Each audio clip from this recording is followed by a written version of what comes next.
Guys, I'm excited about one of the new sponsors of the J. Scott Outdoors podcast. Canyon Coolers is based right here in Arizona and makes premium roto-molded ice chests that work. The Outfitter Series coolers are made with near vertical exterior walls to fit snugly into tightly packed hunting rigs without a lot of wasted space.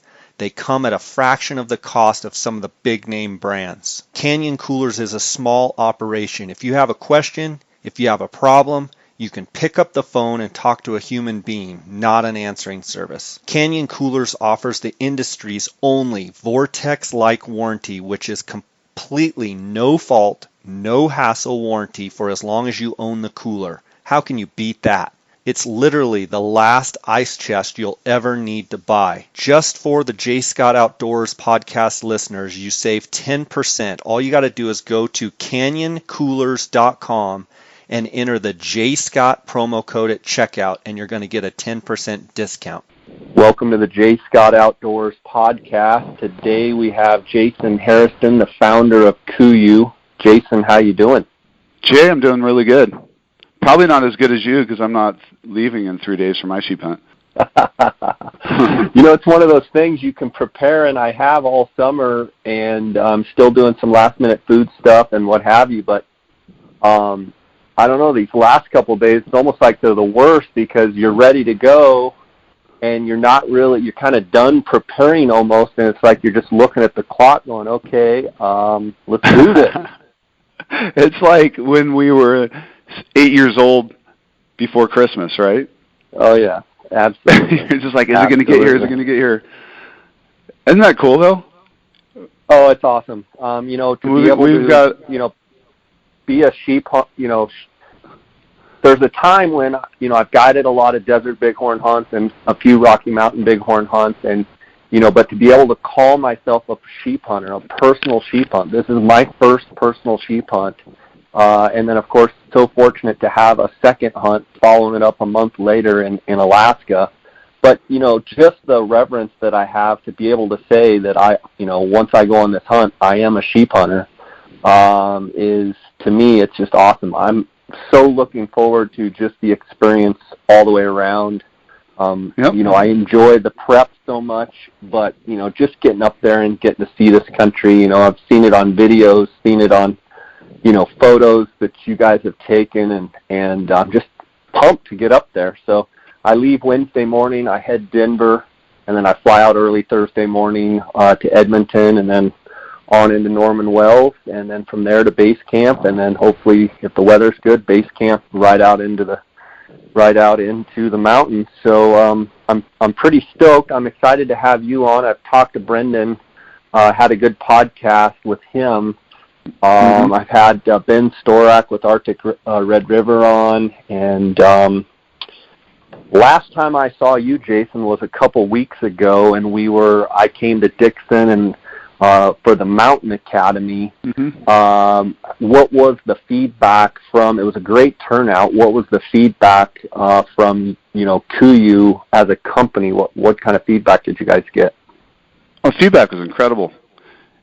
You know, we had a lot of stuff, you and I and others here, that just knowledge we take for granted because we've done it our whole lives, it's second nature to us. You know, sharing that information to our customers always makes me realize how much value there is in providing them, you know, the smallest details of what we do or how we prepare or information, and how grateful our customers are. And, you know, it was really, really cool to see how many people showed up, and it was obviously in a really, really hot day on a Saturday. But and as you saw it, how many people were taking notes, and after the seminar, pulling you and the other guys aside, and it's just those moments for me, and what I get to do with KUIU, and really my goal with KUIU is to help our customers in any way we possibly can to make sure they have the best experience in the mountains as possible, and just, you know, to get feedback like we had that day is just really cool. It was so rewarding, and we're absolutely going to be doing it again next year. You know, one of the things, I've heard you talk, I've had you on podcasts, I've heard you give speeches and what have you, but I have to say your final talk, which I also reposted on my podcast, and it's on the KUIU YouTube channel, was one of the best presentations that I've heard as far as there was so much emotion in the address, and I don't know if you were trying for that or if it just comes bleeding out of you. But when you talk about sheep hunting and you talk about the reason, the core behind KUIU and why you do what you do, it was just coming out of you. So I highly encourage anyone that hasn't listened to it, go check it out. But Jason, what is it with sheep hunting that just stirs you up? Because you could tell it was right on your shirt sleeve. You were wearing your emotion of how much you love it on your shirt sleeve. Well, I think it's my love for hunting and my love for the mountains and the experience. And then, as you'll get to experience, sheep hunting is that ultimate test. And I've always been competitive in sports, competitive in business. But, I didn't truly understand, in business at least, with KUIU, when you, in Sitka to begin with, when you love something deeply, how, you kind of gauge success in a different way, and then it's all because you just love what you get to do every day. And I think for me and this brand and sheep hunting, it's the ultimate test as a hunter. It's the ultimate test because it's gonna be the most emotionally, physically demanding experience of your life. At least it has been for me. And it's those moments when it truly tests you as a hunter, tests you as a person, tests your resolve, tests your gear and equipment. And the experience you get on the back end of that is absolutely incredible. And, sheep hunting is not for everybody. And I think Jack O'Connor stated in his book, you're going to find out if you're a sheep hunter. And you're either a sheep hunter or you're not. It's not a activity that you're going to occasionally do. You're either going to do it once and never do it again, or it's all you're going to want to do. And I remember my first sheep hunt at Arctic Red, and I shot my first ram and walk up on it. We're sitting there, and the experience that created for me and everything about it, I just was like, I have to do this again. Like, this is the most amazing thing I've ever done. And I pull out the sat phone out of my pack, and the guy goes, "Oh, are you calling your wife or your dad?" I said, "No, I'm trying to get a hold of base camp. I want to book a hunt for next year and make sure that he's got an extra spot, because I got to come back and do this." And it's just there's so much invested in sheep hunting. At least the way I go about it, because I want to maximize my experience. I want to make sure that that I'm in shape, that I've got the right gear, that I bring the right food, so I can totally take advantage of that experience. And then for me, it's just a challenge, right? It's like, how in shape can I get, and where can I make improvements physically, mentally, in preparation, in nutrition, in the products that I design and make, because I learned so much about KUIU products, or come up with new ideas on these trips. It's just the ultimate. It's the ultimate hunt, at least for me. And I think one of the things that's really cool and genuine about what you've got going on there at KUIU, and from your beginnings there, is like, you're a mountain hunter. Like, that's what you think about. That's what pushes you. That's your passion. Yes, you're the founder of KUIU. Yes, you make incredible gear. Yes, you strive to make things lighter and more durable and, easier to use. But the core of that, which is, it's one of those things, and I see it every time I'm around you, is you are totally focused on your mountain hunts, and you make great gear because of that. It's not Absolutely. The other way around. You don't make, your main focus is making great gear, and then, I'll go on a couple hunts. Like, you are focused on mountain hunting, and because of that, that's what and correct me if you think any differently, but from my perspective is, you focus your gear preparation and all the gear that you create around your passion of mountain hunting and trying to do it better. Absolutely, and it's beyond mountain hunting. I mean, what I focus on is what you're about to do, which is, the ultimate challenging mountain hunt in the most remote places on Earth, most challenging conditions and weather, and building gear that will perform when the mountains are at its worst, and you can trust it and count on it, and that has, that's the standard, that's the bar. It's the ultimate bar of quality and performance, KUIU, and that's what I live and breathe for. And I get people that, this business has grown incredibly fast, much faster than I ever predicted, that say, how did this happen? Like, how did you build an online brand direct to consumer, when no one is even going to market in that concept? And what leads to your success? It's love. I absolutely love what I do, and I love the sheep hunts that I'm building gear for, and it's truly my passion and my love for everything about it that has allowed this brand to turn out the way it, is. The success is the byproduct of that, is what I say. It's never about the money. I mean, I would do it for free, what I get to do every day, and that's what drives me. And I just feel so fortunate that I'm a hunter, and that that I'm a sheep hunter. That I get to go sheep hunting every year, because it doesn't.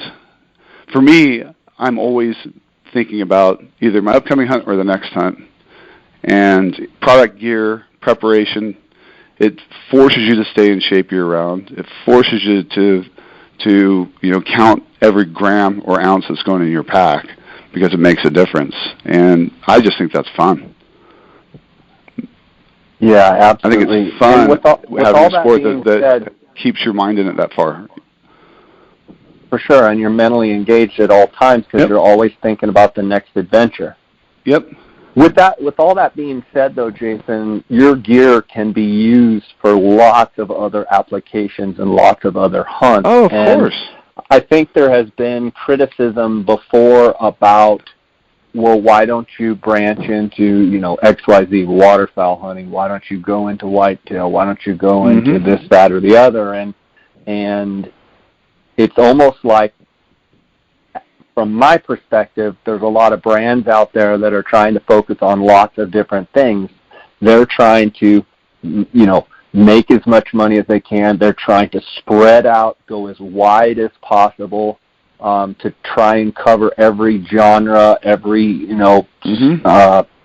application out there.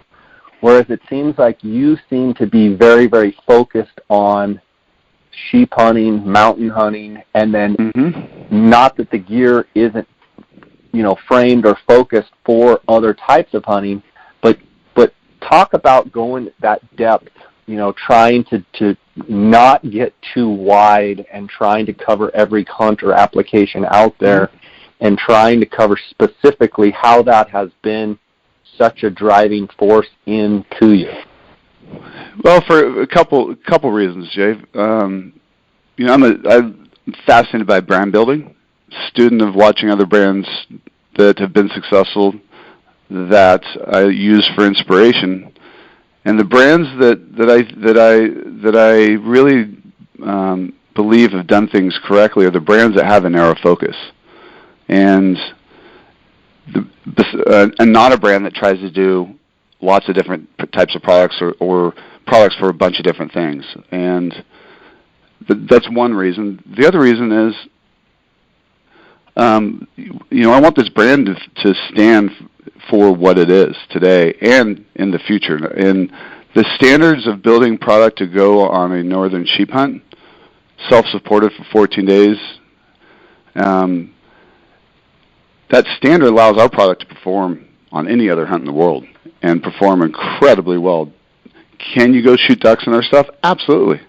Can you go sit in a tree stand with our product? I've been told it works fantastic. But for me, I want to build product for sheep hunting because I love it. I like waterfowl hunting. I do it with my son. I've done it since my days in college. I like waterfowl hunting, but I don't love it and have a passion about it and a fanaticism about it like I do for sheep hunting. And that's why I believe, that's what I believe in, building a brand, staying narrowly focusing on products and gear for an activity that is the pinnacle, and not diluting the brand by designing products for other activities and hunting.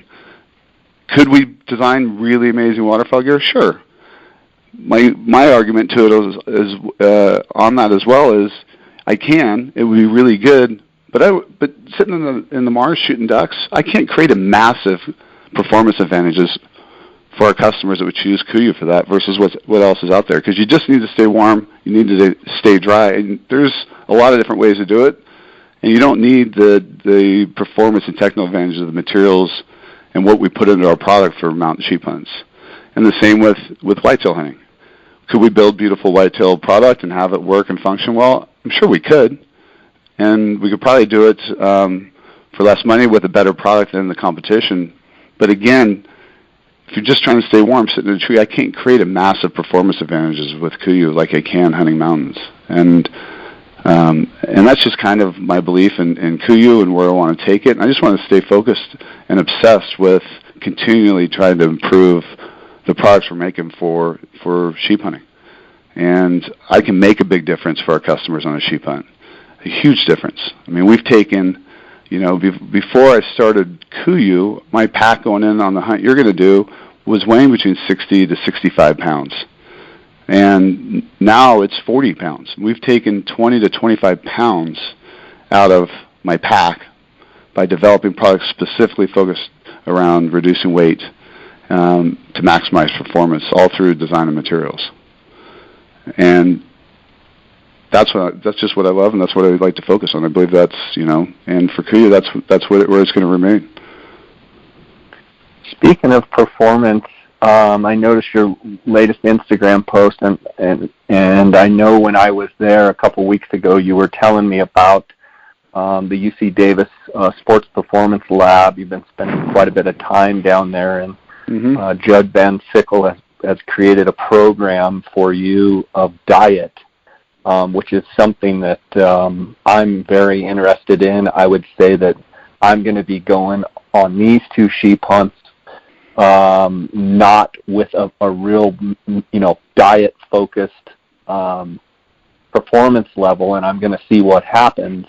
But I'm sure after I go do these 2 hunts, I'm going to need to make some changes in my own diet. Can you talk a little bit about, it's probably a 10-hour discussion, but can you talk a little bit about your work at UC Davis Sports Performance Lab and what you've learned, basically in a nutshell, that is going to work for your body? Sure. Yeah, I'll get to the diet aspect, but it started with me reaching out to Judd to better understand how weight impacts performance with a pack.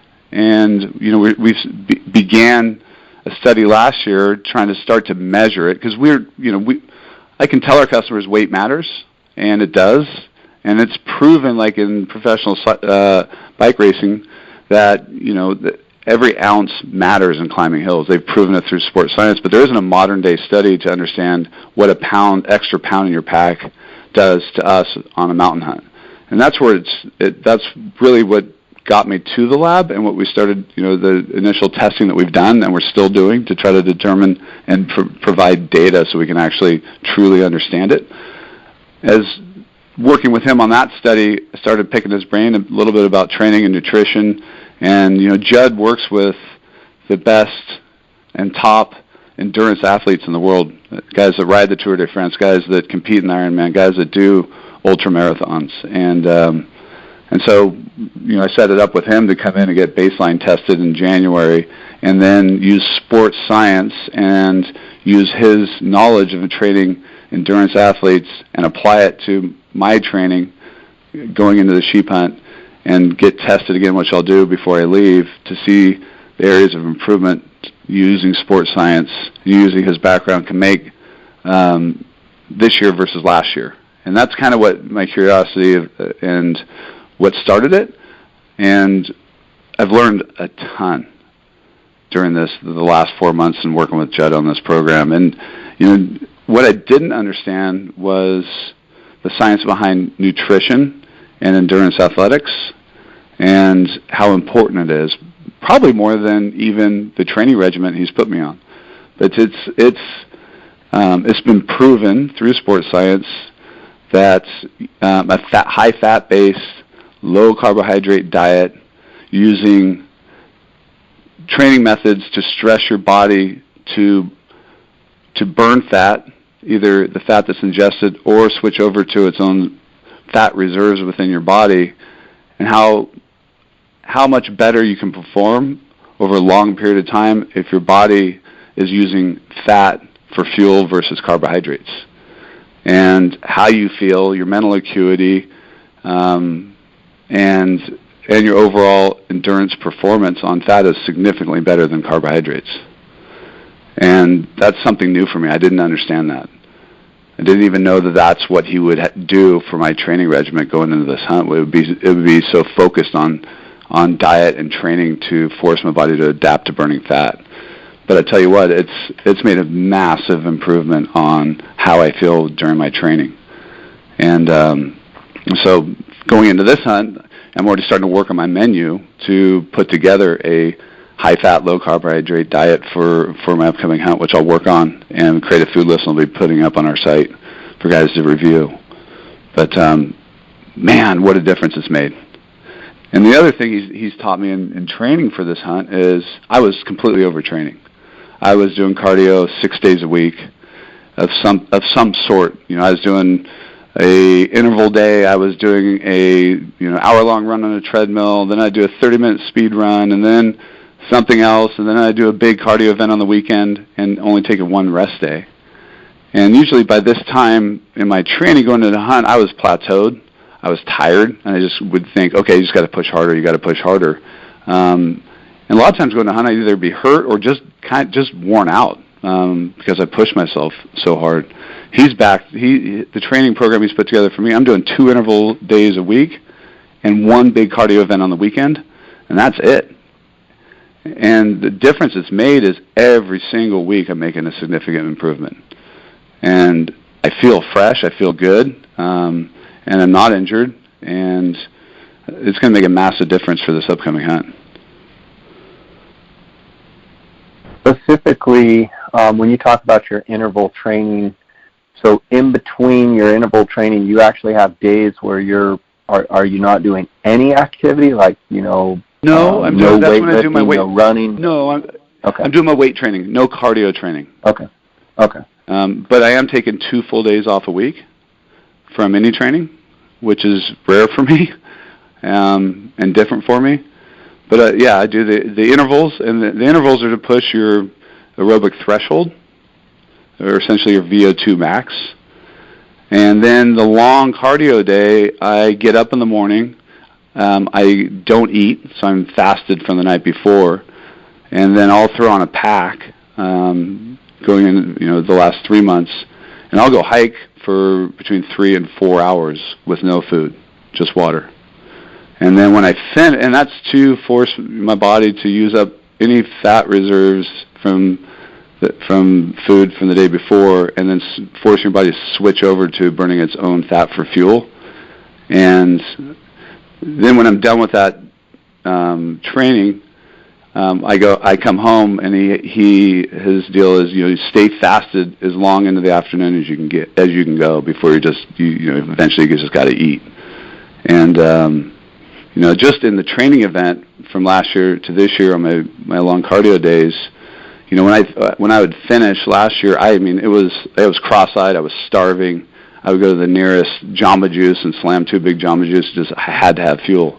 When I'm done now, I'm not cross-eyed, I'm not starving, I'm not dying for fuel. And it's just a significant difference in my performance.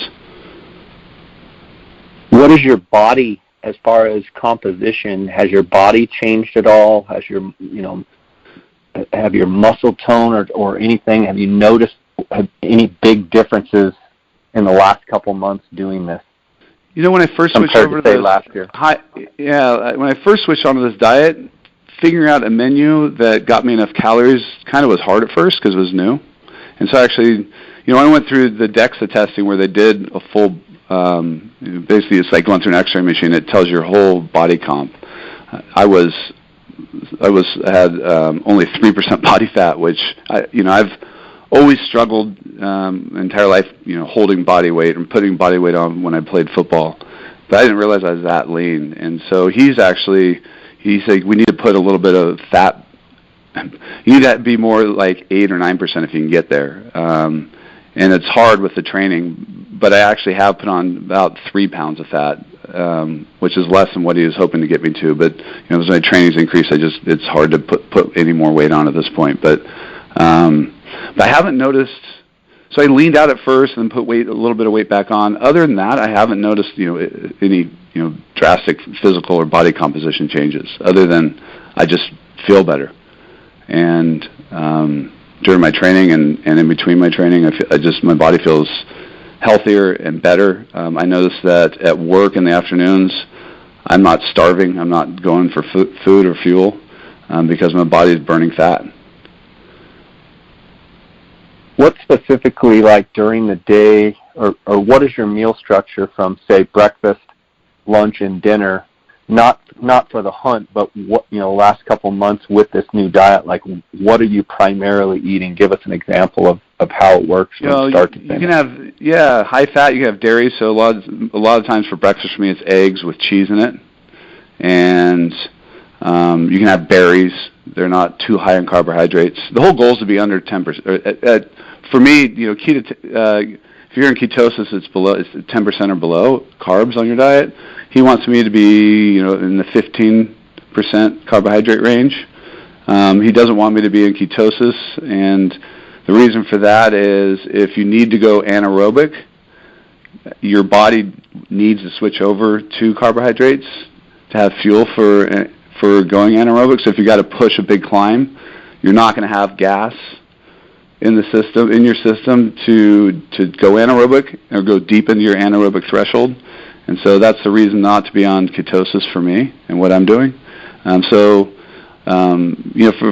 with that in mind, my meals can still have a little bit of carbohydrates, but not a lot. But so for breakfast, a lot of times it's eggs, or I'd make a smoothie with whole Greek yogurt, not non-fat, not flavored. I'll put big, huge scoop of almond butter in it. I'll put some almonds in there along with almond butter. And then you can, if you wanted to add some sweetener, some non-sugar sweetener like NutraSweet to add some sweetness to it, then I'll blend that. I'll have that if I'm not doing eggs, which is very low in carbs and high in fat. For lunch, I'll have like a chef salad with eggs and hard-boiled eggs and avocado and chicken, and then I'll put like a vinegar and oil type of dressing on it for lunch. And then for dinner, it's just avoiding starches. So it's having a meal and just not having rice or baked potato if you have a steak dinner, or if you're having chicken, just have chicken and vegetables. And then at night before I go to bed, I'll eat cottage cheese. You can get the whole fat cottage cheese, the high fat cottage cheese, and I'll have something like that for dessert, or I'll make my smoothie for dessert. Sometimes if I don't have it for breakfast. And then RX bars are bars that have 10% carbohydrates in them, and I'll eat those during the day if I need something in between the meals. How do you foresee your hunt meal that you're going to be putting on the KUIU site? How do you see that? Obviously, you probably haven't designed it yet, but how do you see that shaken out compared to other meal plans that you've done on prior years on hunts? Well, I like to bring some meal replacement bars. I've used Pro bars a lot in the past because they have between 300 and 400 calories per bar. And what will be different as I'm choosing what I'm going to put in there is just focusing on finding food that is high in fat, and the carbohydrate amount let's say in a bar is in that 10 to 15% range. In the past, wasn't something I focused on. I did try to find bars and food that were higher in fat, but I didn't, just because they were higher in calorie count. So I'm always focusing on trying to maximize my calories per ounce. Last year I think I was at around 132 calories per ounce in my food on average, but not focusing on just looking at fat versus carbohydrate content. So that's going to shift a little bit on my choices. Instead of bringing like a bagel with peanut butter for lunch, I'll keep the bread out of it and find something that I can replace that with that's lower in carbs and higher in fat. So it's going to be kind of tough. And then the dehydrated dinners. So like a salami or a meat of some sort? Yeah, exactly. Salami meat, bring in almond butter and finding something that I can put it on to eat it, or they make those individual almond butter packets and just taking that and you can just squeeze it right in your mouth for high fat fuel.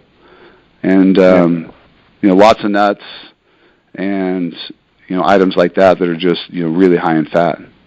And then the dehydrated breakfast, I'll do the skillet breakfast from Mountain House, and I'll bring cheese and put it in the breakfast. And then cheese is another great high fat fuel to bring on your hunts. And the individual cheese, cheese, a lot of people think it has to be refrigerated. It doesn't.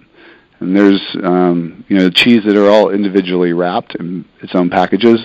And I'll have a lot of cheese in my daily diet as well. And I'll add cheese to my dehydrated dinner at night to increase the fat content. Good stuff. I've got macadamia nuts. I've got almonds. I've got Pro Bar. I've got turkey jerky, beef jerky, and then I have breakfast skillet in the morning, and then kind of the I think it's chicken fajita bowls. And such for the evening for the mountain houses. So I'm not too far off from you. Do you bring any, chews, honey stinger chews, or do you bring any like a candy bar, or are you just totally not doing any of the sugar stuff? I'm not doing any of the sugar stuff this year. And in years past, have you brought absolutely like one candy bar? Oh, I bring a couple. Okay. I'd bring, I like, Reese's peanut butter cups. I'd bring a Snickers bar, and I'd have a couple of those for every day. I won't have that now. And the reason, what I've learned from Judd, is when your body is using carbs for fuel, it's relying on those carbohydrates for fuel. As your carbohydrates get burnt, right? As your body's going through those carbohydrate reserves, and your body hits about half tank, it starts warning your system, starts making you not feel good, and will continue to make you feel worse to the point when we've all had those moments where you're just like, I have to eat. Like, I have to stop climbing, and I need to take my pack off, and I need to eat something. Because your body's freaking out because your carbohydrates are getting too low, right? And when you juice it back up with a candy bar or some sort of sugar, because that's what your body wants first, because it's an energy. And then throw your pack back on, and pretty soon you got to stop and eat again. And if you have shifted your body to burning fat, that doesn't happen. And you can go a lot longer in between meals and still feel good. And the other thing your body will do, and I don't know if you've ever completely bonked, but I've had it happen several times on mountain hunts, it's when your body that's addicted to carbs for fuel has completely burned out all of its carbs, all of its carb reserves within your body, and now it has to shift to burning fat suddenly and is not used to it. Your body bonks to slow you down to a pace that it can function off of burning fat because it's not used to it. And that's a bonk. And I've had it a few times. I mean, you literally can walk, at a half pace. You feel terrible, and there's nothing you can do about it other than rest and recover. But once you bonk, you're done for that day. And as far as, having any energy to just do anything other than just get back to camp.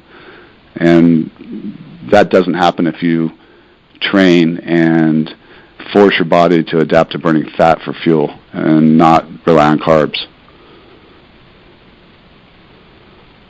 Well, it makes total sense. I'm excited to see you after this hunt that you go on. Yeah. And how your body performed. I'm sure you're curious. I'm sure you know how it's going to perform, but it's always nice to actually, put 10 days or 14 days under your belt and say, this is what it did do. This is, exactly. It performed better, it performed worse. Here's how we can tweak it. Yep. No, I know. I'm fascinated by it. There's, you can do a lot of training, but you can't replicate a sheep hunt in training. It's impossible. And that's, that's the true test, and it'll be interesting to see how I feel. They figured this out, the fat diet out back in the 70s. East German scientists fed lab rats. This is how they figured this out. It's pretty crazy. They fed a group of lab rats nothing but carbohydrates, and another group of lab rats nothing but fat over a period of time. They took the rats and put it in a pool of water and force them to swim to exhaustion. And the rats that were fed carbohydrates failed. I think it was the rats that were fed fat survived swimming in the water 3 times longer than the rats that were fed carbohydrates. It makes that significant difference in endurance and being able to perform over a long period of time. By your body burning its own fat as fuel. That's back in the 70s. These Germans figured that out for endurance athletics, and it's just grown from there. The study of it. That's wild. That's I know. That says enough right there. I mean, it does. I'm sure that's pretty interesting. But you can't just go into hunt and say, okay, I'm just going to bring fat, without preparing your body in through training and through diet ahead of time. Otherwise, you're just going to feel like crap. Right. That was one thing I was. I don't recommend anybody listening to this right now going, okay, I'm just going to bring a high-fat diet, low-carb diet on my hunt, because I just learned that it makes a difference. You will actually perform worse if you do that and your body's not used to it. When you talk about these cheeses, are you talking cheddar cheese, they're in their own individual package, and then you're going to put that, you're going to warm up your Mountain House, and you're actually going to either cut that or just put the whole thing in there and stir it up and eat it? Yeah, if you go in the cheese aisle, there's packages of either cheese sticks, or they even make cheese rectangle squares that are individually packaged, and that's what I bring. Okay. And I've done it where I've taken slices and put in a Ziploc bag. They actually become kind of a greasy mess, and the grease actually goes through the Ziplocs. If you buy the prepackaged individual either slices or sticks, that doesn't happen. And if you don't have it in your menu, you should put it in there, Jay. There's something about cheese that really helps settle your stomach, and they're really high in fat, and it's a great food source in the mountains. Brendan's got me, I've got this, basically dry salami, that he says buy in the non-refrigerated aisle. And then, the little bagel thins, which you wouldn't eat because you're going to cut out the carbohydrates. Not this year, Yeah. And I don't eat a ton of bread as it is. I'm wondering if it would be better for me to, just cut out the bagel, because I really don't eat bread. I'm wondering if it would be better for me to just do cheese and salami and just eat it as is rather than putting it on little bagel thins, the little half bagels. Or maybe I should just do, maybe one every other day or something with the bagel thins, because I really don't eat that much bread anyway. You know what I'm saying? Well, if you got to make a choice between the two, choose cheese over the bagel thin. If you've already got your weight, you're at 2 or a little over 2 pounds per day, and you need if you got to replace something or make a choice, choose the cheese over the bagels, for sure. Okay. Sometimes it's kind of nice. You can cut up the salami and throw some cheese on the bagel and make a little sandwich out of it. That's always nice to do. Yeah, that's what I was planning to do. I was planning to do cheese, salami on the little bagel thins every day make just a little mini sandwich. Yeah, I mean, you're gonna need carbs, and that's always better than just living on, candy bars or something like that for carbohydrates. The breads will stay with you longer, and the high sugars, you'll burn through. So I wouldn't say that you need to replace it. Having some bread in your diet would be good. Okay, I want to take a quick second here to hear from the sponsors, but then I want to get into my gear list and have you. There's a couple of items that I'm kind of on the fence which piece to take. So let's take a quick break, and then we'll get right back to it.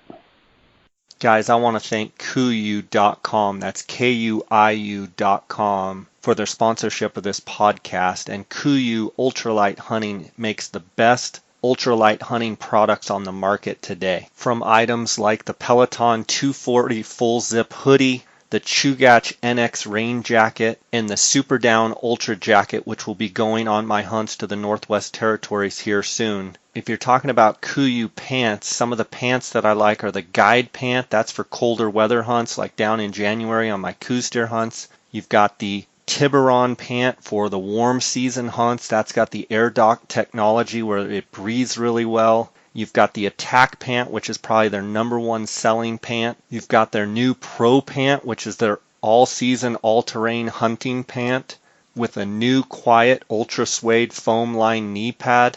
It has 4-way stretch. It only weighs 19.6 ounces. It's got the Toray DWR water repellency. It's got the Toray Make Spec for odor control. KUIU's rain gear is the best on the market in my opinion. I routinely wear the Chugach NX rain pant and rain jacket. I also have worn on some of the lower 48 hunts the Ultra NX rain pant and jacket. Some of the other pieces you've got to check out are the Peloton, which is their synthetic version, either the 130 zip-off bottoms or the 200 zip-off bottoms. They also make them in a 145 merino wool or a 210 zip-off bottom merino wool. These are so convenient. You can leave your boots on, you just drop your pants, unzip your long underwear, and you're off and running again. Another amazing product are the Tiburon shorts. If you see any of the pictures of me in the summer on my Instagram account, 99.9% of the summer I'm wearing Tiburon shorts on all my hiking, all my fishing excursions. It's got the air dot technology.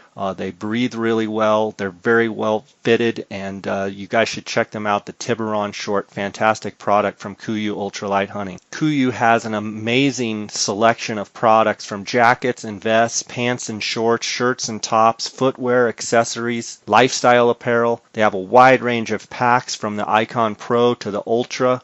The sleep system, the KUIU sleeping bag I use on all my hunts. And then the tents, the Mountain Star 2-person tent, the Storm Star tent, just phenomenal gear. Make sure to go to KUIU, that's KUIU.com, and check out all of the phenomenal gear that they provide. I want to thank the outdoorsmans.com for their sponsorship of my podcast. I want to let you guys know they are the optics authority, and if you're looking for any binoculars, spotting scopes, rifle scopes, make sure to get a hold of the guys at the Outdoorsmans.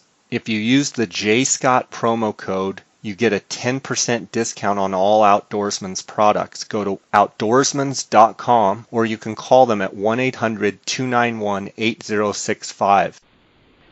Okay, Jason, let's go over my gear list here. And before we do that, I did a podcast with Ben Storak, who is a guide for Arctic Red River, and he told me the one thing I was kind of questioning was, where do I base my weather off of? What am I going to be facing?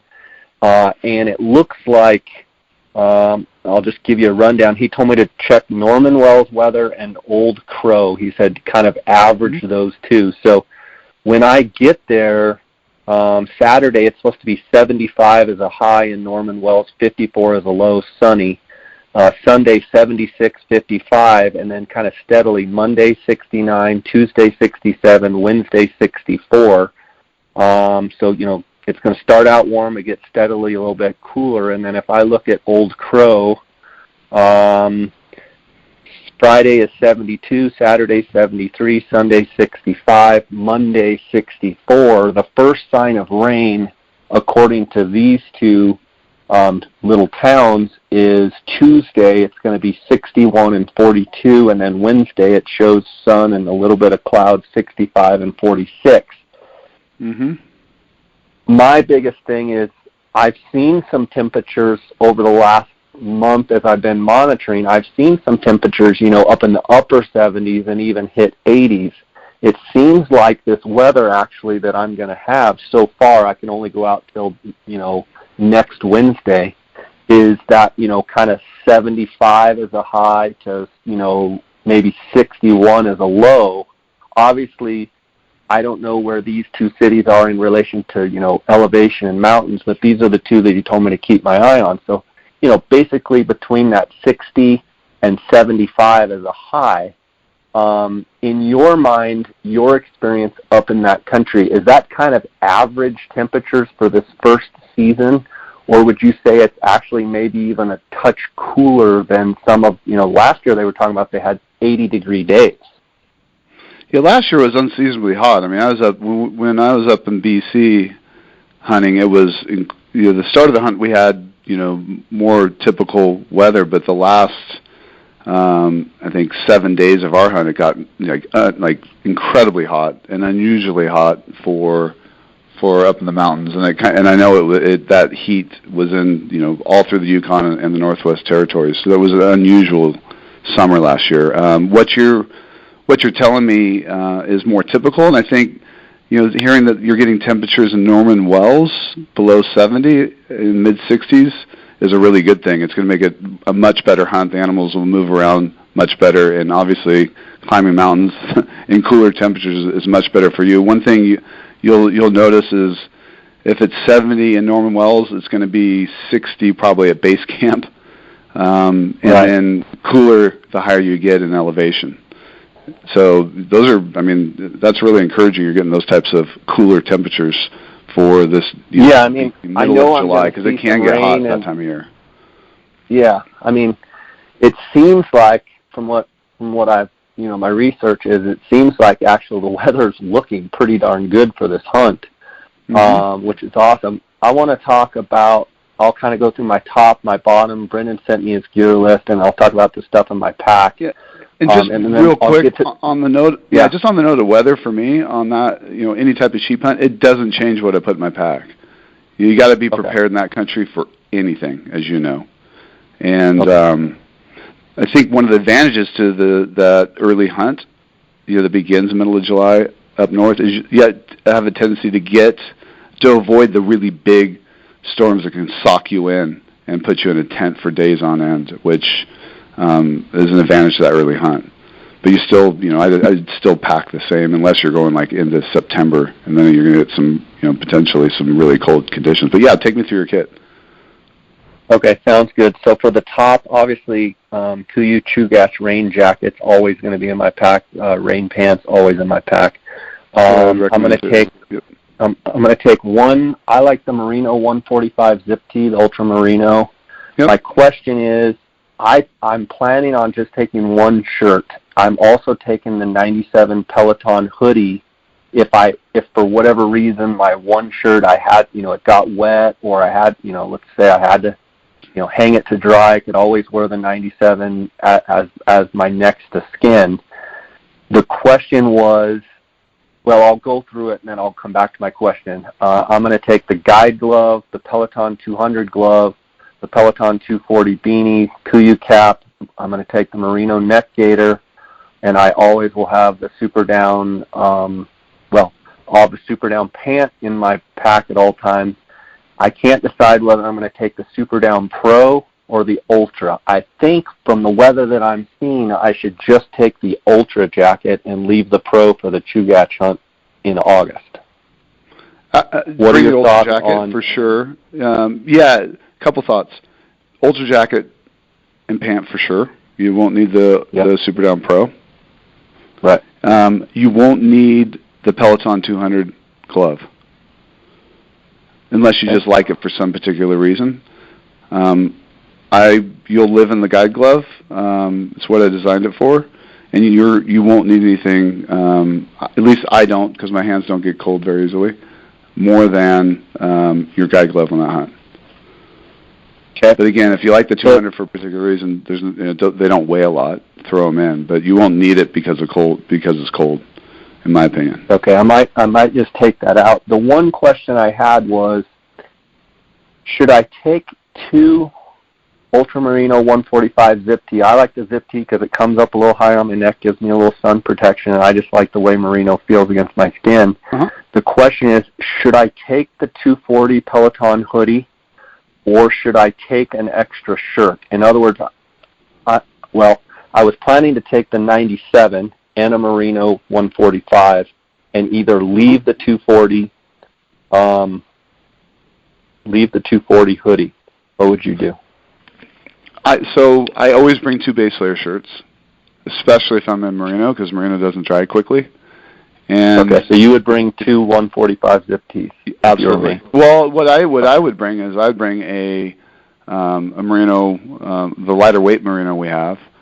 I think it's the 130, and then I would do a short sleeve, 130, and then I would bring the Zip Tee 145, because you can wear those 2 together if you had to. Okay. Right? And then if it gets really hot, you got a short sleeve shirt, which is actually kind of nice to have in that country sometimes. The temperatures do climb. And the reason I always bring a second base layer is you get back to camp, it's been pouring rain, you get in late, and you got to jump in your sleeping bag. It's nice to put on a dry shirt and have one to change out. Not that you have to with Merino because of odor, but going to sleep in a soaking wet Merino wool shirt sometimes, for me at least, is something that I like to put on a dry base layer shirt if it's soaking wet when I get back to camp. Yeah, and that makes a lot of sense. I actually just went into my closet here and grabbed a short sleeve, and it makes sense to have. I could always double them up if I needed it, or if I wanted to let one air out, I could leave one and wear the short sleeve. Or if the temps were just super hot, I could always just wear the short sleeve and leave the 145. So with that, would you leave the 240 or leave the 97 Peloton hoodie? Which one would you take, the 240 hoodie or the 97? You could get let me think about that. I mean, what you're going to try to accomplish with your next layer is, and the reason to think about the 240 is if it's cold out and windy, even if you're hiking, it's nice to be able to throw on something that's going to give you some wind resistance. It doesn't just blow through your core and cool you down. And that's the advantage of like a 240 or something like that. And I would bring both. I wouldn't bring one or the other. I would bring both. I mean, the 97 virtually weighs nothing, so it weighs 5 ounces. Yeah.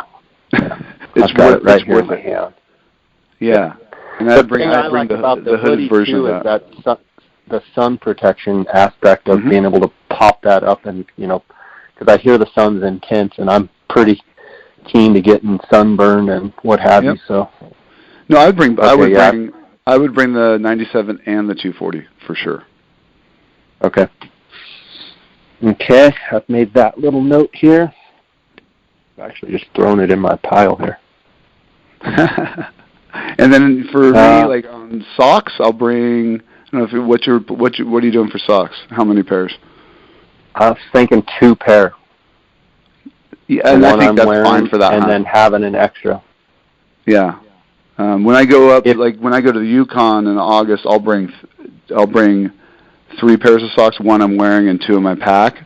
But that hunt in particular, the last time I was in there, we were in and out of rivers so much that an extra pair of socks I didn't have. I'm going to bring on this upcoming hunt just to have an extra pair that if my socks aren't dry from the day before, I've got to always have a dry pair to put my feet in. But for the hunt you're going on, I think and just having 1 extra pair of socks will be plenty. Okay. For bottoms, I'm doing obviously Chugach rain pant. After looking at this weather, I want to wear the Tiburon pant on this hunt, but especially if it was going to be hot. The first couple of days looks like it's going to be in the 70s. And the other option I was thinking of taking the attack pant. What would you do would you wear the Tiburon? With the weather I told you, would you wear the Tiburon or the Attack? You know, I think I told you Tiburon, but after hearing that weather, I would probably go to the Attack. Would you? I think so. Because it's not. Yeah, it sounds like you're getting some unseasonably cool weather. If it's in the 60s at Norman Wells, it's going to be in the 50s where you're hunting. And, you know, and if you got wind and that temperature, you know, it just blows right through those Tiburons. You know, I would probably go to the Attack. Okay. And then the zip-off merino wool long underwear, I'm going with the lightweight. I think it's the 145. I'm not taking the 200. What are your thoughts on that? Oh, absolutely. Okay. Yeah. The lighter weight merino zip-off bottom's all you're going to need. Okay, and then obviously the underwear. We talked about the sock, KUIU climbing belt, Yukon gaiter, Scarpa Rebel K boot. One thing, I went up a half a size, and that's been just awesome. When I went on the goat hunt last year, I took the size 11, and I'm a size 11 in every, you know, forever. I've been a size 11. And so I ordered the Rebel Ks, and they were just a little tight in the toe box last year. So I went up a half a size, and it's just made a huge difference. From a sizing standpoint, is that just, you know, it's just European? That's just, you know, maybe European boots fit a little smaller? Have you ever heard that, or do you go up a half size, or how does your you know, for the Rebel Ks, I actually last year I did what you did. I ordered a 12 because that's what I always wore, and it was fine. Although I did notice that like you noticed, my toes were a little closer to the end than I typically like in a boot, and I went up a half a size this year on the Scarpas, and it's what I recommend for everybody to do on that boot. Other Scarpas in the past, I haven't had to do that, but for whatever reason, that boot, I recommend going up a half a size just like you did. Yep. Okay. And are you running Superfeet in them? I'm not. I'm actually running another, what the heck are they called? Let's see. I'd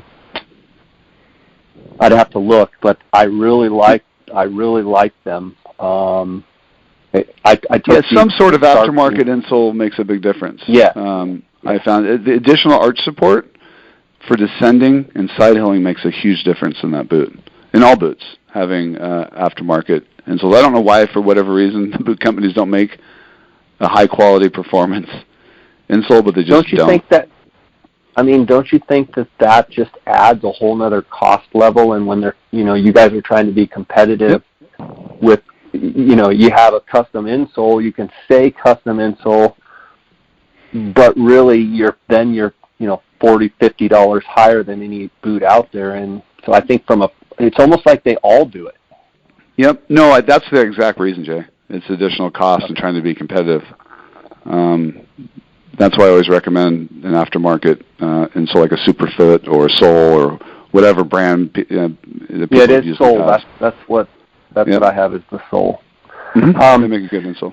But I've talked to Brendan about this, but I just want to go over it one more time. I haven't done a ton of creek crossings, you know, with the system of the gaiter, the rain pant, the pant, and trying to determine, okay, what type of creek, what type of river am I, you know, taking this off, and what type am I trying to, you know, scurry across.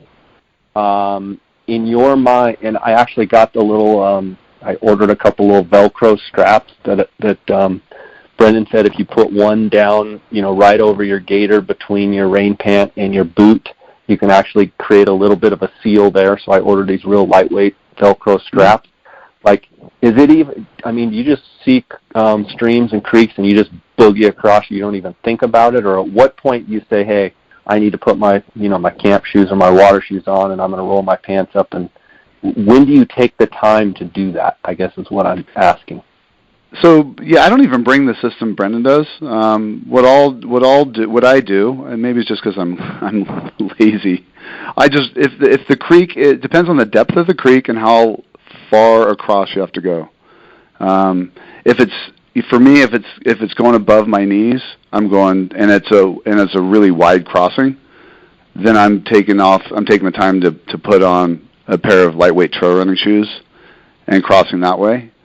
If it's you can get across in 4 or 5 steps, and it's at your knee level or even potentially even higher than that, I'll run across.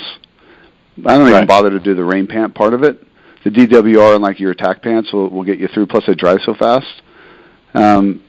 If it's knee deep and below, I typically try to run across unless it's just a really wide crossing, and then then I'll consider taking the time to put on my trail running shoes and cross.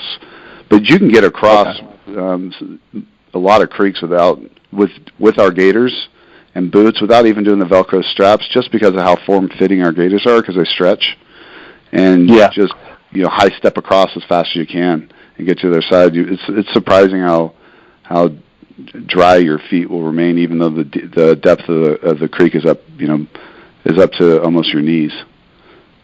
Yeah, and that's one of the things when I was trying the gaiters and the rain pant and getting everything on, and I get them tight, and those gaiters are nice and tight, and but I thought for just being anal like I am, I thought, well, I can throw a Velcro strap on there and add just a little bit more of a feel. And for me, stopping and taking my gaiters off and putting on the rain pants and then putting those Velcro straps on, I just throw it. Instead of doing all that, I just throw on my trail running shoes and cross if that's the situation. And I like to bring an extra. I like bringing a trail running shoe, just to have around at camp. If your feet are sore in your boots, to get out of your boots. Some guys bring Crocs versus trail running shoes. I bring trail running shoes because I've got an extra set of footwear I could actually do something in. If I had an issue with a boot or I got a severe blister and I just couldn't be in my boots for a day, at least I got something that I can use to hike and travel in, which you can't do with a Croc very easily in that country. Yeah. Okay, I'm going to take, I haven't decided yet, but I've got my Icon Pro 7200 packed here, but it's either going to be the Icon Pro 7200 or the Ultra 7000. The Ultra 7000 obviously is a little bit lighter, has a few less pockets, has a few less straps and such. On your next hunt, I know you've taken the Ultra 6000 a lot. What are you going to be taking? So I took the Ultra 7000 to test it last year in BC. It's my new favorite sheep hunting pack. And that's what I'll be taking this year. It's a little bit lighter, and for me, it's exactly what I need. Size-wise, organization now, it's got those 2 internal stretch pockets, which we didn't have in the 6000, so you can organize and store all your gear, similar to what you do with the 7000 or 7200. And I just like the lighter weight. It's a more streamlined pack, so going through the brush, and it travels better through those types of situations. And for me, it's like the perfect sheep hunting pack for me, doing 10 to 14 days. And it's what I recommend for you too. Okay. Unless you just love the 7200, which some guys do, and the way it's set up. I've just used it for so long. It's been my go-to pack, but it would be fun just to take the new one. Do you ever take a bug face net? Nope, I just bring lots of DEET. Okay. I can't stand a bug face net. Okay. I've got obviously a rifle holder, glassing pad, packed rain cover. I'm taking a 30-degree Super Down sleeping bag. Yep. The Neo Air sleeping pad. I know you guys go with those half pads. I'm actually I'm the only one that does that. Okay, I'm stretching on that. It saves me 5 ounces, that's why, but it's not, it's not for everybody. Yeah, I'm definitely taking the full pad. Let's see, platypus, 2-liter water bladder, KUIU balaclava. That was one thing that I have sitting here, and it's like, it hardly weighs anything. I'll have my Merino neck gaiter. I'll have my Peloton 240. Do you think that is something that I should take or leave at home? And I'll probably be taking it on the Chugach hunt for sure. Yeah, you won't need it. I'd leave it behind. Okay. Havlon with 10 blades. Brendan recommended a long spoon, which I got. He doesn't like getting his fingers in his mountain house, so that I'm going to try the long spoon for once. Absolutely. 1 liter Nalgene bottle, 1 liter pea bottle, 7 roll top dry bags, 2 small, 3 medium, 2 large, 2 zip dry bags, 1 small boned out meat bag, and 1 medium bone in meat bag, trekking poles, and the 2-person Mountain Star tent. Why so many dry bags? Oh, that was one question I was going to ask you. I have my rain gear in one bag. I have my extra shirt and, my Peloton hat and da-da-da in a bag. I have all these little bags. Do you put all, your extra clothes in basically one bigger bag, or would you rather have a bunch of the little extra small and small bags within your pack? It depends on, so my super down, ultra down jacket and pant will be in one. Yep. That's always. What I have. Because it's never leaving my pack. My spare shirt and spare socks will be in another small one. Because if you set camp and you're going to hunt from camp, it stays in your tent. I don't put my rain gear in a dry bag. There's no need to. Okay, that was one thing. I did put my rain gear yesterday in the dry bag, and I was like, why am I doing this? So you don't, for sure. And then if it's like my Peloton, any extra, then you need a bag for your Peloton 240 or your 97. I'll put in the dry bag. Okay. So I'd have 3 separate bags. Okay. Do you carry your mountain? And then your sleeping bag, sleeping bag obviously goes in one as well. Yeah. And I've got my sleeping bag. Let's see. I think it's in a medium. Yep. It's basically the whole bag. A general rule of thumb, when you're rolling those tops down, do you want 2 turns of the roll top? Yep. To have maximum waterproof. Okay. Yep. Okay, and then do you put your mountain houses in your meat bag to just serve as a dual purpose? So I bring 2 medium meat bags, boned out meat bags, zip tops. And one will hold 10 days worth of mountain house breakfast and dinners, and the other one will hold 10 days. Well, you can get a little bit more than 10 days. You can get up to 14 days in each one, but then another one of those for my lunches. Okay. Pre-packed lunches. Like your day bag type of thing. Yep, my day bags. And they hold them perfectly. And the nice thing about those, they're the long, narrow ones, and the two of them will sit perfectly on the back portion of your pack. And that's where you want your food's going to be your heaviest weight in your pack, so that can go right up along the, closest to the frame. And if you use those internal compression straps in your pack, you can cinch those to the back portion of your pack. So I'll put my thermarest at the very bottom of my pack, my sleeping bag, and then I'll put the 2 food bags on top of those, in my pack, and then strap them to the back panel, and then everything else gets put on top of that as I'm packing my pack. Okay, so in other words, that food, you use those straps so that it's secure and tight up against your back, up against the frame. For you want that heavy, the weight, where it's not jostling around. Yep. You want it and not in the bottom. So that's solid. why I put my sleeping bag. Yeah, and I put my sleeping bag in the bottom to keep the weight from sitting that low. You don't want it at the bottom of your pack. And that works. It works perfectly. And then if you're going to drop camp and you're going to set camp and hunt from the next day, you pull those food bags out, or those meat bags with your food in it, and they just stay in the tent. And the guide will bring trash bags. They like to put the meat in trash bags to just get them out of the mountain, from the kill site back to camp.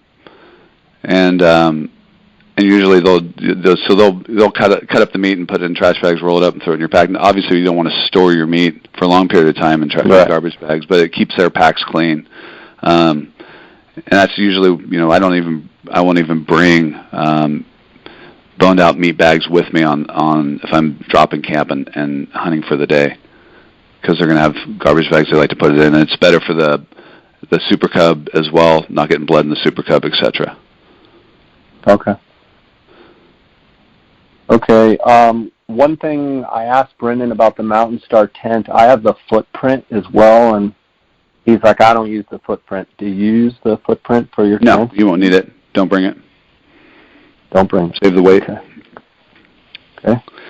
Then I'm using, for optics and gear, the KUIU Bino system with the rangefinder holder. I've got the Swarovski EL 10x42s. I've got the Outdoorsman's Bino adapter. I am taking a lightweight slick 614 tripod with the Outdoorsman's micro pan head. 2 lens cleaners. My rangefinder's a Leupold RX 1200. I'm taking a Swarovski 65 STX spotting scope. Actually, the slick is a 613 tripod with the Outdoorsman's micro head. I haven't weighed it, but it's super light. They're super light. My sat phone, my iPhone X with the phone scope adapter, a small first aid kit, toothbrush and paste, extra chapstick, small lighter, and fire starter. And then I've got a couple of waterproof or water resistant, if you will, little matches, just a couple of them, earplugs, 15 foot of paracord, sunglasses, bug spray, and I think that's it. That's my list. Yeah, I used to carry paracord. I no longer carry it because I've never used it. But, that's, again, personal preference. And then I've heard guys say to bring an extra shoelace. And I thought having that paracord, if I had to bring an extra shoelace, instead of bringing an extra shoelace, I could double and use that paracord if I needed to hang something on that cord. Yeah, it doesn't weigh anything. I just, what I've done over the years is just eliminate anything I've never used. And weed out stuff. Yeah. But, having some cord isn't necessarily a terrible thing. It doesn't weigh much.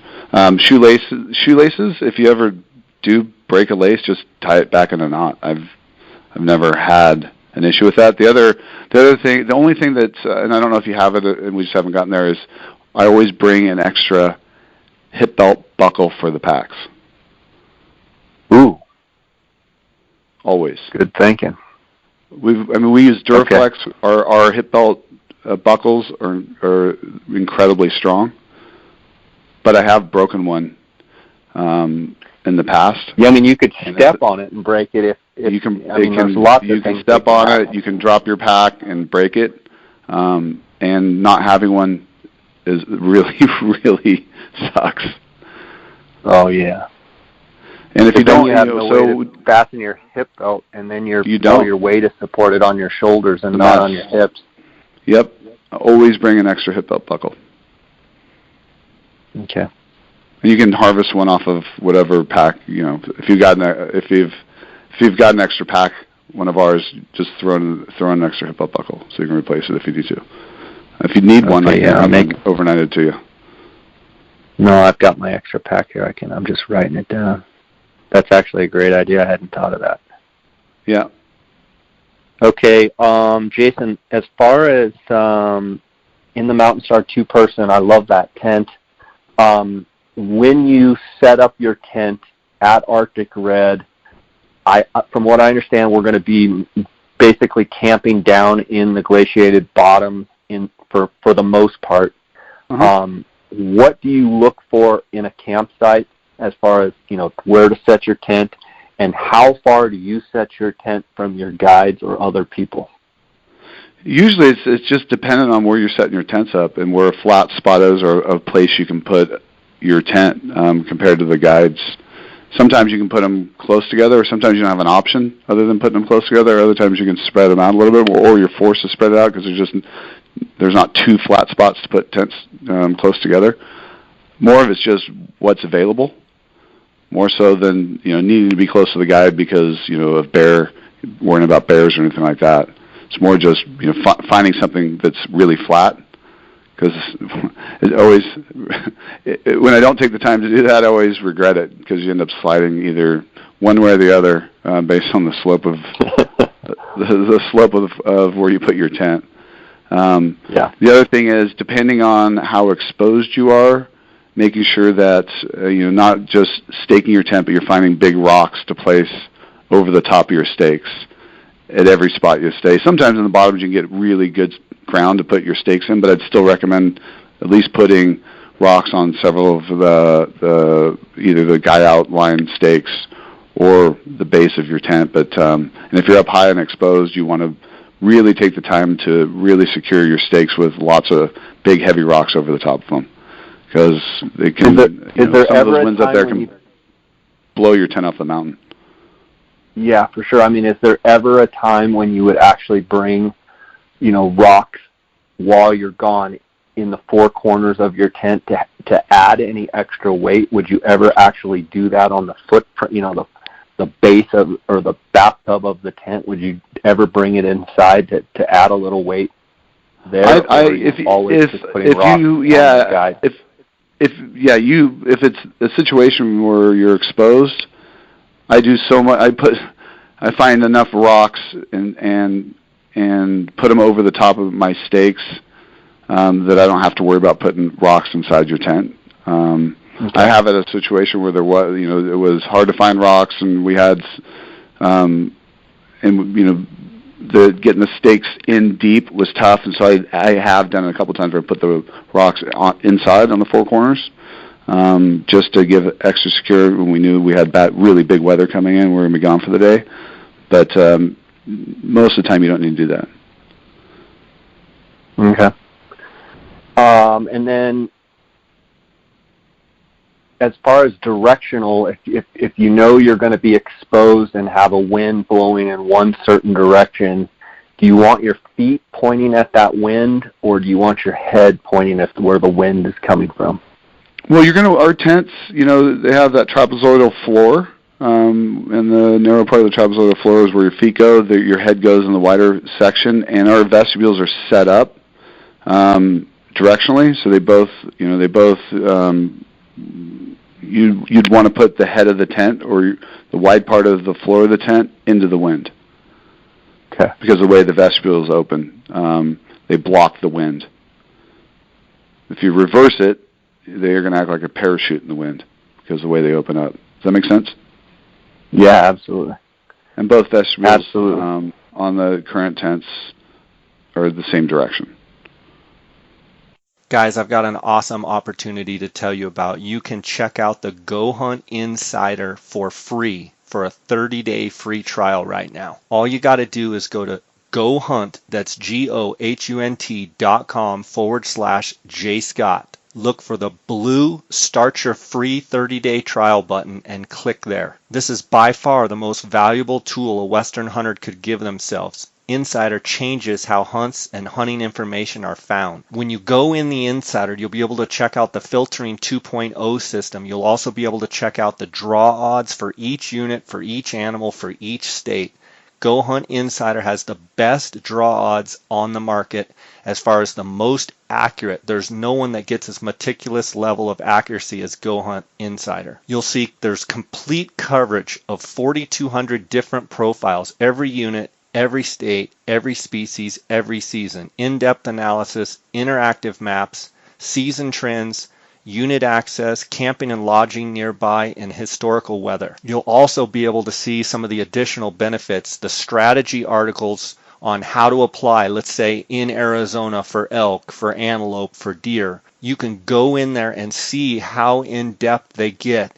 It's an unbelievable opportunity, a free 30-day trial. They also do monthly giveaways, so just by being an Insider member, you get monthly giveaways. They give over $100,000 plus per year of giveaways, gear, tags, hunts. Another unbelievable thing about the Insider is the Go Hunt Gear Shop. So every time you buy something, you accumulate points. In essence, it's giving money back to the insider. You might ask, well, how does this work with the Go Hunt Insider? How does the 30-day free trial work? You can sign up to try Insider's industry-leading hunting products free for 30 days. They do take your credit card information so that you can automatically become a member once your 30-day trial ends. You can cancel at any time during the 30-day free trial, and it doesn't cost you a dime. You might ask, how is this different from other resources out there? Insider provides analysis and tools for every unit, every species, and every hunt. In each state that they cover, they don't just cover the top 10 units. Their coverage is super in-depth, and you can find those hidden gem units, maybe something that the draw odds are a little bit better, and maybe some quality it's slipped through the cracks, and you might find a great hunt there. Right now, Go Hunt Insider covers Arizona, Colorado, Idaho, Montana, Nevada, New Mexico, Oregon, Utah, and Wyoming. All you have to do is go to gohunt.com/jscott and check it out now. Okay, I want to go through my my day bag as far as my what I'm going to eat during the day, and then I want to ask you kind of about your hunt you're going on, and then talk to you about your experience at Arctic Red. So, Sure. Kind of my day bag is I've got Honey Stinger Chews. Those like pink lemonade or strawberry flavors, 1.8 ounces.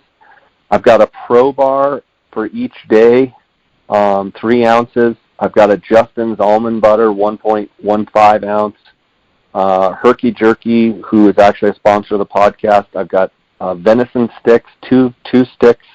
They're probably, Jason, they're like 10 inches. They're like these happen to be venison sticks, but they come in beef. Sure. A Honey Stinger waffle, which is 1.06. You wouldn't have that because that's carbs, right? Yep, I've used those in the past, so they're good as far as they taste good. And then I broke into individual packets of Herky Jerky turkey and beef jerky. So I've mixed, I think they're 4 ounces per pack. Just a little bit of turkey jerky and beef jerky. And then I've got macadamia nuts and almonds in the same bag. And then I was going to take the dry salami. Brendan recommended 10 slices per day.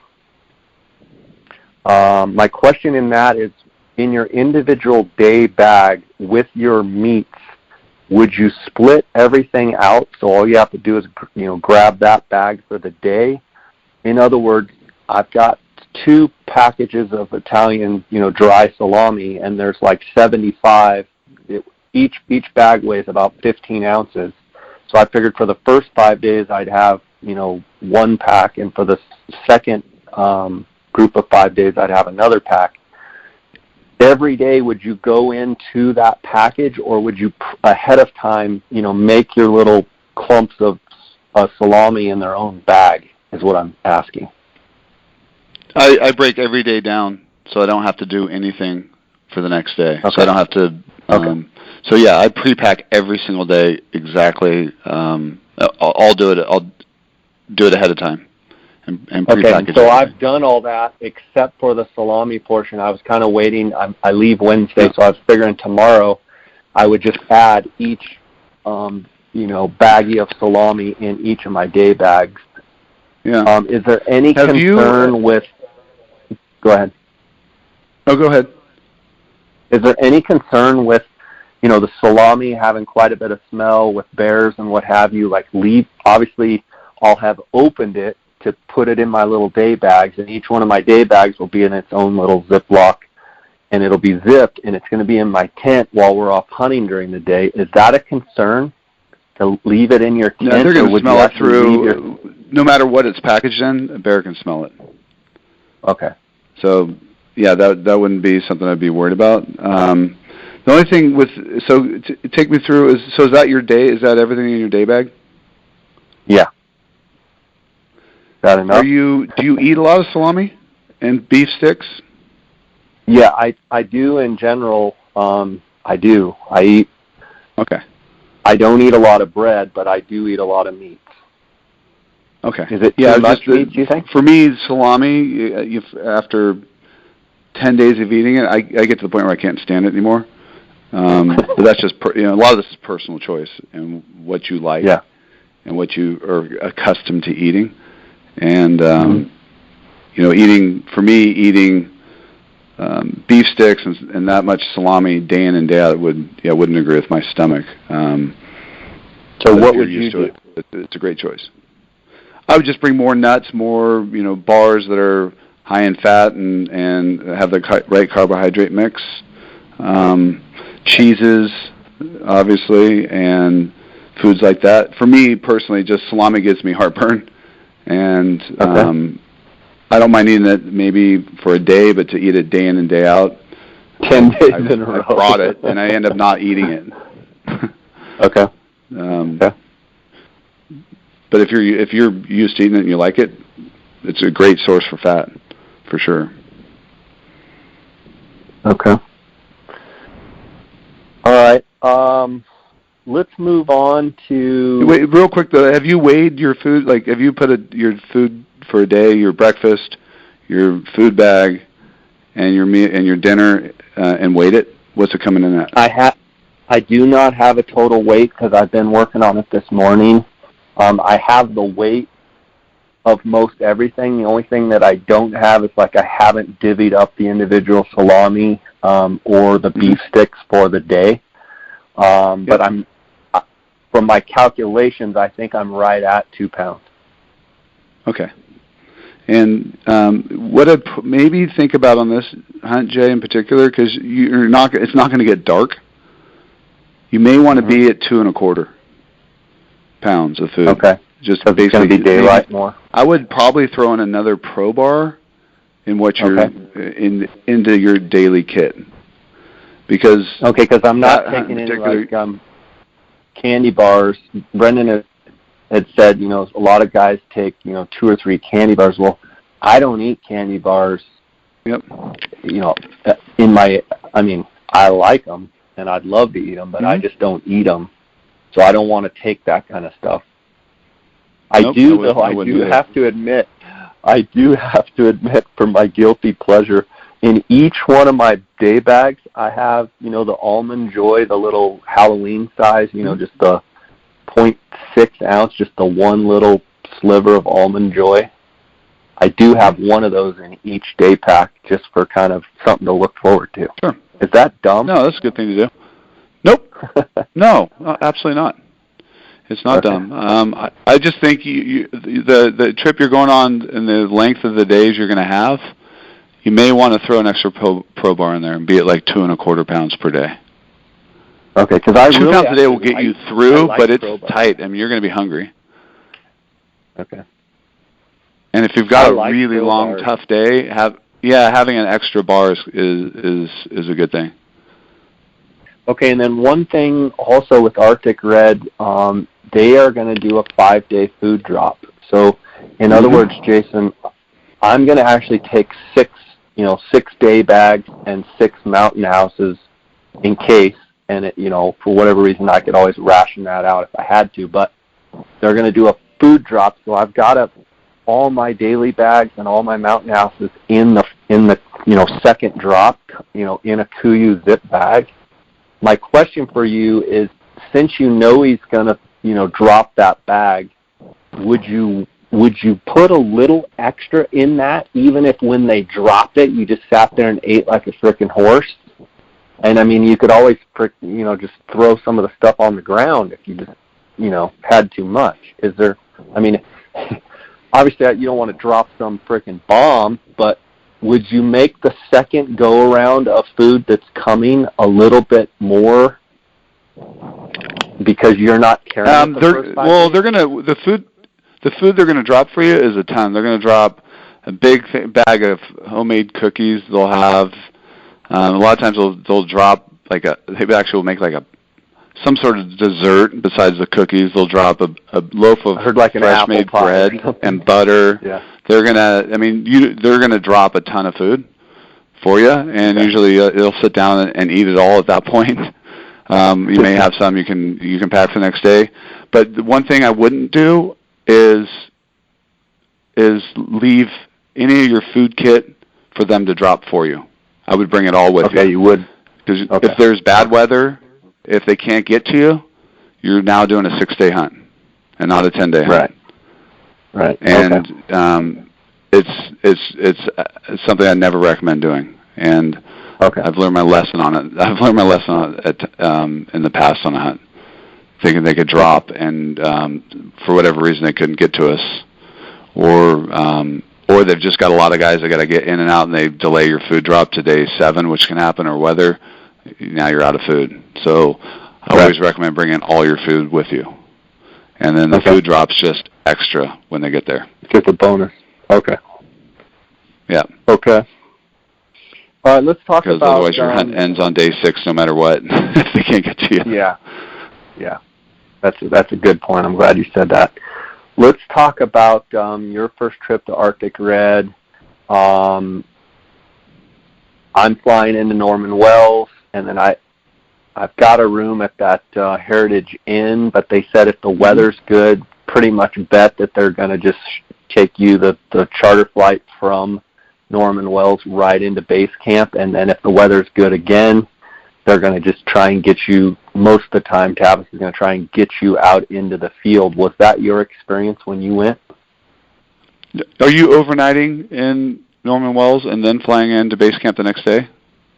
Well, what they've said is, obviously I'll go Edmonton to Yellowknife to Norman Wells, and they said be prepared. I think I get in at like 4 o'clock or something like that. They said be prepared to stay that night in Norman Wells, but if the weather's good, the charter will go ahead and bring you to camp, and if the weather's still good, we'll try and get you right out into camp. Oh, and some of the guys that I've had on the podcast have said, I wasn't expecting when I landed in Norman Wells, there was a guy waiting saying, let's go. And, they said, we didn't, we were planning on having a full night to, rearrange gear. So my plan is to have everything ready when I hit the ground in Norman Wells in case they say, go. But I also have a room reserved, which, I'll just have to eat that money if we go, but then I'll get to get out earlier, which it would be awesome anyway. Do you remember how it was when you went? Yeah, because you're on the first hunt. They can actually, when you get there, they can put you right on the charter and fly you in. Normally, it's a hunt change, right? So you got hunters coming out of base camp and hunters going in. So they always have you overnight because of that in Norman Wells, and then flying the next day. So, and when you do fly in from Norman Wells, I go in fully dressed, ready to walk off the plane when it lands at base camp, right into a Super Cub and right into the mountains. So I'm in full kit, everything on, gaiters on, ready to go hunting. When you fly in on the charter, some guys will bring a duffel bag with their stuff and they'll change at the cabins. I prefer just to be ready to roll. But again, I've overnighted in Norman Wells, so if you are getting off your main flight and jumping right onto the charter, you probably won't be dressed. But I would have everything completely organized so you can your pack. You don't have to go start loading up your pack when you get to base camp. That you can be ready to go as soon as you can. Yeah. Right. Okay, and then get the first flight in, if that's the case. Yeah, and then as far as travel, I'm going to back up a second. The Teku bags, do you actually put your pack fully loaded in the Teku bag, or is all your stuff, your dry bags and all your stuff that goes in your pack in your Teku, and then you're actually carrying your backpack on the plane? So as soon as you get there, all you got to do is out of your Teku, all you got to do is just put your, your everything that you have and all the dry bags and stuff in the pack. For what you're doing, I'd pre-pack my pack and throw it in either. You can probably get your pack probably into a 5500, but the big Teku 9000 designed for a fully loaded pack, ready to go to drop in it and zip it shut. Okay. And throw it on and check it in. So you would say just have it just ready to rock, put it in the KUIU 9000, and just be ready to roll. I would. That's what I do for your situation. Then you don't have to worry about it. Okay. If I know I'm going to overnight, then I'll, I won't necessarily take the 6,000 advance. Yeah, and I may have some stuff in it. My first aid kit and those types of things already in the pockets. But I may not pre-pack the pack and put in my duffel bag. But for what you're doing and the opportunity to turn right around and get on a charter and fly into base camp, it's nice to have everything pre-organized. You're not rushing and either missing something or shoving stuff in places you normally wouldn't because you're rushed to get onto the Super Cub and flown in. It's just nice to have that and time especially in advance being my to first load time, everything perfectly. Yeah, and that's especially being my first time getting, doing the Super Cub and doing all that kind of stuff. It's like, I feel like having everything totally ready would be better, and I'd have a better peace of mind knowing I've packed everything's in here, everything's ready to go. Yep, because when you're in a hurry, you can leave a dry bag, gets shoved somewhere or shoved under. You have bunks in your cabin you're staying in. You got guys in there, pushing and unpacking stuff and packing stuff, and it's easy to have something get shoved under one of the bunk beds or get hidden in your duffel bag. You just don't see it because you're in a rush trying to get everything loaded. I just like the peace of mind. It's already done. It's ready to roll. I just, show up, pull my pack out, and I'm walking onto the Super Cub. And I'll tell you, base camp will appreciate it. Yeah. Okay. Talk about time's money for them. Yeah. Talk about Arctic Red. Your experiences as far as compared to other camps. Talk about the terrain. Talk about, the flight from Norman Wells to base camp, like any of that kind of stuff compared to some of your other sheep hunts, maybe some of the differences, compare, contrast, etc. Yeah, I mean the charter flight in from Norman Wells, you want to be on a big plane. I think it's like a Twin Otter with all the hunters that are going into base camp together. That's always kind of fun. It's if I remember right, it's a little over an hour into base camp, maybe an hour and a half if I remember right. Tavis runs a really, really organized operation. They are first class in how they operate Arctic Red. They've got a reputation for a reason. The one of the things I really like about hunting Northwest Territories is the McKenzie Mountains, and it's a beautiful mountain range. It's a big mountain range, but it's an older mountain range. So unlike what you'll face in the Chugach, it's a really hunter-friendly type of terrain. It's got a lot of sheep habitat, a lot of big, wide valleys depending on where you go, and some really cool, cut-up terrain in other areas. Traveling through that country is really hunter-friendly. And the fact that you're not going to face, head-high alders like you will in Alaska. You have to go break brush and pound through stuff for hours just to get up where you can see. You'll have the valleys, like I said, are wide. They're fairly open. You can have timber in some of the valleys, but for the most part, it's wide open, big basins. You got high peaks. There'll be areas with cliffs and nasty broken rock, and tons of just incredible sheep habitat. And it's got a really high population of mountain caribou. And the good thing about having a high population of mountain caribou, there's lots of trails to travel on because of that, and because of the mountain caribou migration, which makes traveling to that country easier. Like where I go in the Yukon, it borders Arctic Red, where I'll be in August. But for whatever reason, they don't have a high population of mountain caribou, so the country we travel through, it's hard to find a trail. I mean, and because of that, it makes it a really physically challenging hunt because you're walking a lot of broken, steep stuff without a trail. So it wears you out. Where Arctic Red, you're gonna have caribou trails to follow and travel through the country, and it's an absolutely beautiful place. And Tavis, he operates Arctic Red as a traditional style hunt, meaning he doesn't pre-scout. He's not going to send you to go hunt a particular ram. You are going to get flown in with a guide to an area that has traditionally held rams in the past and has produced rams on a consistent basis. and then you're going to go for 10 days, go hunt that area, and find a ram that you want to hunt and kill, versus going in and hunting a specific animal. And I like that about it. And I don't know if you saw the pictures last year, but they had a really, really good run on really big rams last year. And I was talking to Tavis about it. Yeah. And there was a really good lamb production, 8 to 10 years ago in that area. And you're going to see it on this year too. And all that lamb production is producing some really high quality rams. Yeah, I'm pumped. It was awesome to see, Brian Rims, Brad and Travis Wiest. We did a podcast, you and I, with them.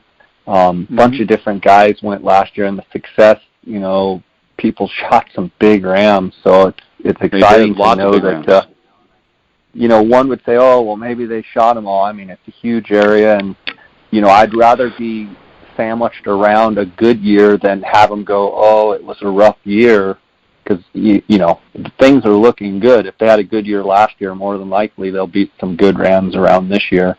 And I'm excited. I've never seen a Dall Sheep, never even seen one, Jason. So, I'm going to enjoy every bit of it, and super, super fun. Yeah, that area is massive. I mean, it is absolutely massive. And there's sheep that die of old age in Arctic Red every single year because they just don't get hunted. And you don't have to worry about the fact they shot a bunch of big ones last year and there's not going to be any big ones left. There is so much country in there. And there's so many, and it's got a really high density of sheep and lots of sheep. So, yeah, it's a good thing. Yeah, from a standpoint of, daily hunting with that much daylight, obviously, I typically eat at, when I wake up, I eat around noon, and then I eat around 6 p.m. Do you change your eating habits at all? And maybe that's why you're telling me to take a little bit more food, because there's more daylight. I mean, do you still typically, when you wake up, pound that breakfast skillet, and then, how do you space out when you eat, or do you try and stay as much on your normal schedule as possible? One of the things I love about hunting sheep up north is because the days are so long, you don't get up at first light. You'll sleep in till 7 or 8. You get up, have breakfast. You don't drink coffee, but usually sit around, have coffee, hang out, and 9 o'clock start kind of packing stuff up and start hunting about 10 in the morning because the days are so long. And then you'll hunt into the evenings. And, a lot of times coming back at camp at 10 or 11 o'clock at night. And so one of the things I love is you get a really good night's sleep, unlike going elk hunting or hunting in the lower 48 where you're getting up at 4 in the morning or 5 in the morning, hunting all day, getting back at night, eating dinner, and then only getting 5 or 6, 7 hours of sleep, or 5 or 6 hours of sleep. On a sheep hunt, you get a full night's sleep, and you're not in a rush to go, hurry up in the morning and go hunt. And it's an aspect of sheep hunting that I love. And it's nice to be able to get every single night, get a full night's sleep and let your body recover, and you don't need it. From a behavioral standpoint, as far as on this first hunt, I mean, how normal goose deer, mule deer, elk, whatever, hunting lower 48, prime time's the first 2 hours and the last 2 hours of light.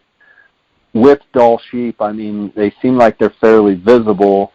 Do you ever notice that, hey, after breakfast and, the first couple hours is usually you spot more than, say, during the middle of the day or the afternoon? Or is it pretty much just a free-for-all as far as, spotting stuff? You can see them at any given time. They'll get up and feed on and off throughout the day because it is light, almost 24 hours while you're there. So cooler temperatures, like you're going to get, which is a good thing, they could be up feeding and moving on and off all day long. If it's hot out, they'll, a lot of times bed down during the heat of the day somewhere, and then, evening time is when you'll see a lot of your activity. But you're with cooler temperatures and the length of the days they'll be up and down all day long, so it's really an opportunity to find sheep is wide open. And In the summer, that July hunt, the sheep are going to be up higher, and usually you're hunting the higher country. As the summer goes along and heads towards September, the sheep will start moving out of the high stuff and start moving down to prepare for the migration. So I'd imagine your guys will go to an area. He puts people on that first hunt in places that are really only for that first hunt, where the sheep are a little bit more concentrated way up high because of the bugs and the heat. And so you'll be hunting some country that he won't hunt except for that first hunt because of the sheep concentrations up high. Good stuff. Man, we've covered a lot of ground. I can't think of anything we've missed. Do you have any last minute advice or any final conclusions? Yeah. I always recommend to people, pace yourself on your first sheep hunt. If the guide's walking faster than you like to walk, let him. Don't try to think you need to keep up with them. Set your own pace and manage that pace. And there will be days where it's mentally tough. There'll be times when you're sitting there going, why am I here? Why did I sign myself up for this? Is it worth it? And it is. Just grind through it. There's always a mental stage in a hunt on day 2 or day 3 that a lot of guys crack and want to go home on. And those are and we all go through it. I go through it. Just, always staying mentally strong, making sure you're eating all your food, even if you don't feel like it because you're exhausted, and pacing yourself. It's a long endurance event, and I've seen guys, really, I need to keep up with the guide and try to keep up with them, and they just end up getting physically tapped because of it. So, and the guide has to wait for you. You're his client. So make sure that you keep that in mind when you're climbing or traveling through country. These guys are usually younger. It's what they do, and don't feel like you have to keep up with them. In fact, don't unless he's walking the pace that you can keep up with. I think that's great advice. Tell me a little bit, and then we'll conclude here. Tell me a little bit about the hunt that you and Brendan are going on in August. That you guys have coming up. Yeah, we're going to be hunting bonnet plume. Brendan and I hunted there 2 years ago. We shot 2 giant rams. I think mine was 42 inches by 42 inches in length, and Brendan killed a 13-year-old slug of a broomer out of there. And so we're going back. That country it's the most rugged Dall sheep country I've ever hunted. I haven't hunted the Chugach in Alaska, but as far as the other Dall sheep hunts I've done, it's some really, really straight up and down type of country. The mountains are much younger than what you'll be hunting in the Mackenzies. It borders, like I said, Arctic red, and it's for me, it's a really unique spot. It's really some really rugged, tough hunting in there because of the terrain in the country. And then Brendan and I are always good for going to wherever we go hunt and say, hey, what areas have you not hunted because you have not had clients that can get in there, and can we go hunt those places? And it usually produces big rams because of it. So going in, we don't know exactly where that'll be yet, but Chris will usually have something that's picked out for us that truly will test us. And we certainly had that experience the first time we hunted there, but it produced 2 giant rams. So really looking forward to getting back in that country and testing ourselves and seeing what the area that we're going to hunt and the conditions and challenges we'll face. And so it'll be good. And we're going in there on the 8th of August, which is the second hunt in the Yukon. And see what we can pull out of there this year. Awesome, buddy. Well, I'll be back at the end of July, and obviously I'll report in. And I really appreciate having you on. Yeah, having you on, and I can't wait to share some photos and stories with you when I get back. And and then I'll be going with Lance a couple weeks later, be headed to the Chugach. So I'm going to truly get 2 experiences that are similar, but a lot of differences from what I understand. Absolutely. With the terrain and the country and the sheep, and with the Northwest Territories being kind of the flared out, tippier, smaller base rams, and then the big based suckers of Chugach and potential for maybe just a world-class ram. Pretty awesome adventure to be able to, do this in one summer. Pretty phenomenal. Oh, as I say, the only thing better than a sheep hunt is two of them. Absolutely. Well, thanks for spending time. Congratulations on all your success at KUIU, and thank you for your support that you've shown me. Likewise. For the years, and it's great gear, and love being involved with such a great company and great guys. So with that, buddy, God bless, and I'll talk to you when I get back. Good luck, and enjoy it, and I can't wait to hear your stories when you get back. It's going to change your life. All right, buddy. Really appreciate it, and look forward to sharing it with you when I get back, okay? All right. Have a good one. Okay, guys, I want to tell you about one of the new sponsors at the J. Scott Outdoors podcast, and I'm excited to tell you about this awesome team of dynamic realtors that I know very well. Dar Colburn, who has been my hunting and guiding partner for over 20 years, has partnered up with my nephew, Jay Pyburn, to create the Colburn-Pyburn team. If you're looking to buy or sell any real estate in the state of Arizona, you can't go wrong with the Colburn-Pyburn team. Dar and I have been in the real estate business for over 20 years together, and my nephew Jay is an up-and-coming realtor that has many sales under his belt and is a phenomenal resource for any person looking to buy or sell real estate in the state of Arizona. Just for the J. Scott Outdoors podcast listeners, if you have any real estate needs at all, if you use the Colburn-Pyburn team, you're going to get a $500 gift certificate from any retail shop of your liking. KUIU, Outdoorsman's, Sportsman's Warehouse, Cabela's, Amazon, you name it.